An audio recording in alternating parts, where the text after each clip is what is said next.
Me voici actuellement au cimetière du Val du Pâtre. Durant mon trajet pour arriver jusqu'ici, j'ai pu lire le journal de guerre du curé Denis de Bulle. Son témoignage concernant l'atrocité de la guerre est bouleversant. Effectivement, celui-ci ressasse le traitement inhumain des Roumains. Il est écrit que, de ces 370 Roumains venus au Val du Pâtre il y a quelques mois, 102 sont déjà décédés de faim, de mauvais traitements et de misère. Bientôt, 120 Roumains vont être inhumés au cimetière, situé entre Gomac et Schafferthal. Le cimetière du Val-de-Pâtre est le plus grand cimetière militaire roumain de France.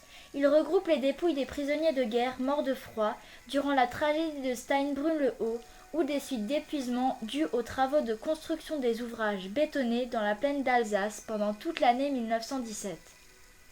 Un témoignage a décrit les scènes quotidiennes au cours desquelles, le soir, escortés par des soldats du Landsturm, les prisonniers venant d'effectuer une longue marche de Piroufac pour rejoindre le camp du Val-du-Pâtre tentaient de sonder les murs du village de Soulsmat afin de dénicher quelques reliefs de nourriture dissimulés dans les fissures par les enfants du village.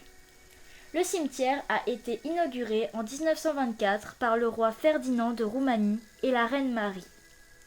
Il reste encore aujourd'hui un lieu de pèlerinage majeur pour les Roumains. Situé en bordure de forêt, c'est également l'une des nécropoles les plus belles de la région, avec ses croix d'inspiration orthodoxe.